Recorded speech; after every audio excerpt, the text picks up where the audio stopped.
د چاپیریال ساتنې نړیواله اونۍ هر کال د جون په 5مه په ټوله نړۍ کې لمانځل کیږي. د کابل جوبړ په انګړ کې د WCS د چاپیریال ساتنې ملي ادارې او د کرنې وزارت لخوا د چاپیریال ساتنې نړیوالې اونۍ د لمانځغونډې په مناسبت ګډ نندارتون او غونډه جوړه شوې وه. په دې غونډه کې د کابل ژوبړ مسؤلینو وویل هیڅوک حق نه لري چې په خپلو کورونو او شخصي پارکونو کې منع کړل شوي حیوانات وساتي. شما حیوانات ممنوعه را در خانهتان حق ندارین نگاه بکنین. این یک تخطی از جرم است و هیچ پارک شخصی هم حق نداره حیوانات ممنوعه را به نمایش بگذارن. و ما و شما همین تیمی که موجود است کلگی ما به خاطر حیات وحش کار میکنیم. ما و شما حوصله‌مندی بسیار بزرگ داریم. قهرمانای آینده افغانستان هستیم. قهرمانای آینده نسل‌های بعدی افغانستان هستیم و ما و شما مبارزه خود را دوام میدیم.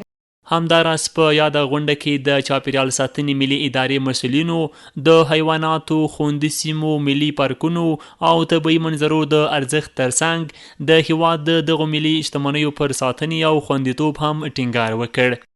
اهمیت از این موضوع، اهمیت ساحات حفاظت شده، حفاظت حیوانات و نباتات ما، مناظر طبیعی ما، اکوسیستم های ما، تمام از اینا سرمایه های هستند که به اوج فکر ما و شما نمیرسه، ولی ارزش از او در زندگی روزانه ما و شما، در زندگی اقتصادی ما، اجتماعی ما، حتی به سیاست ما و شما برمیگرده. په غونډه کې د کرنې وزارت مسؤلینو د طبیعي سرچینو پر اهمیت خبرې وکړې او زیاته یې کړه چې باید له خپلو طبیعي سرچینو سالمه استفاده وکړو ترڅو یادې زیرمې راتلونکو نسلونو ته هم په ښه ډول ولېږدوو. با محیط خود به گونه مناسب دوستانه در یک تعامل مشترک در حرکت باشیم.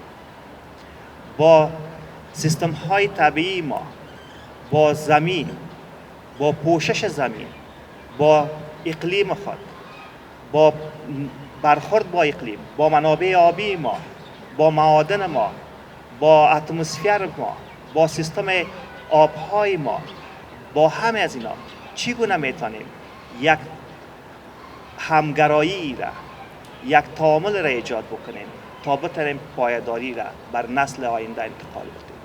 د چاپیریال ساتنې د برخې کارپوهان انسان د ایکوسیستم یوه برخه یادوي او د یو پاک او سالم چاپیریال لپاره د ډول غونډې او د عامه پوهاوي پروګرامونه د یو سالم چاپیریال لپاره مهم بولي. به خاطر اهمیت و عمق اهمیت از این موضوع به سطح دنیا هفته محیط زیست در هر جای دنیا تجلیل میشه و امروز ما شما اینجا با هم یک جا شده بودیم تا از همین اهمیت محیط زیست